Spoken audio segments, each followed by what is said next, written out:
भगवान कैसा है? भगवान साकार है, मनुष्य दृश्य है, हमरे ही उनिहार है, हमरा सृजनहार। हमारा भगवान हमारे ही जैसी उनिहार का है, यानी मनुष्य दृश्य ही है, लेकिन उसके सामर्थ्य में और जीव के सामर्थ्य में दिन और रात का अंतर है। वो सर्वशक्तिमान है, सर्वसृष्टि रचनहार है, सबका पालक है, लेकिन है मनुष्य जैसा ही। फिर तीसरा आता है कि परमात्मा मिलता कैसे है। जैसे ज्ञान भी हो जाएगा, भगवान ऐसा है, भगवान वहाँ रहता है, परमात्मा ये सुख देता है, जब तक उसका समाधान नहीं मिला, उस स्थान को पाने की विधि प्रॉपर नहीं मिली, तो ज्ञान भी व्यर्थ है। तो अब वो साधना कौन सी है जिससे वो स्थान प्राप्त होगा, जो श्रीमद् भगवत गीता अध्याय नंबर 18 के श्लोक नंबर 62 में, गीता अध्याय नंबर 15 के श्लोक नंबर 4 में वर्णन किया हुआ है कि अर्जुन तू सर्व भाव से उस परमेश्वर की शरण में जा। गीता ज्ञान दाता अपने से अन्य किसी समर्थ परमात्मा की शरण में जाने के लिए अर्जुन जी को कह रहा है, और उसकी शरण में जाने से ही तो परम शांति को और शाश्वत स्थान को, शाश्वत स्थान मीन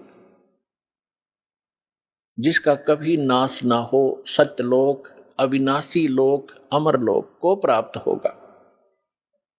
और गीता ज्ञानदाता अपने विषय में कहता, गीता अध्याय नंबर 2 के श्लोक नंबर 12 में, गीता अध्याय नंबर 4 के श्लोक 5 और 9 में, गीता अध्याय नंबर 10 के श्लोक नंबर 2 में,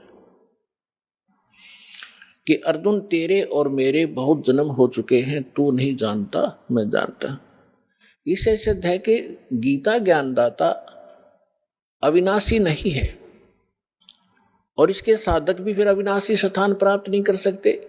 गीता ज्ञानदाता 8वें अध्याय के 13वें श्लोक में गीता जी में कहता है कि अर्जुन मुझ ब्रह्म का केवल एक मंत्र है,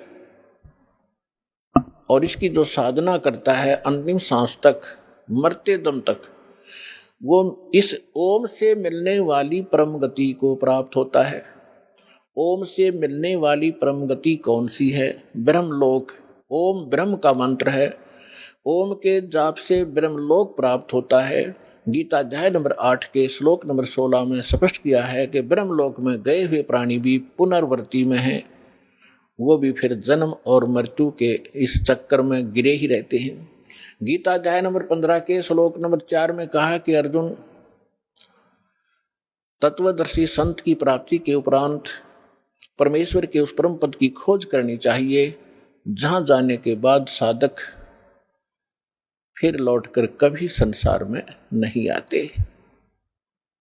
और जिस परमेश्वर ने सब ब्रह्मांडों की रचना की है, जिससे संसार रूपी वृक्ष की प्रवृत्ति विस्तार को प्राप्त हुई है, यानी संसार रूपी वृक्ष का 15वें अध्याय के अंदर एक एग्जाम्पल है, फॉर एग्जाम्पल, उदाहरण के तौर पे बताया है कि ये सारा संसार समझो उल्टा लटका हुआ संसार तुल्य है, वृक्ष तुल्य है। ऊपर को जड़ तो पूर्ण परमात्मा परम अक्षर ब्रह्म है, जो सबका पालन करता है। पेड़ का पालक मूल होता है, जड़ होती है, और बाकी जितना भी तना डार टहनियां पत्ते उस मूल से ही आहार प्राप्त करते हैं, खुराक प्राप्त करते हैं। तो वो सबका पालक है, और उसी ने सब ब्रह्मांडों की रचना की है, केवल उसी की भक्ति करो।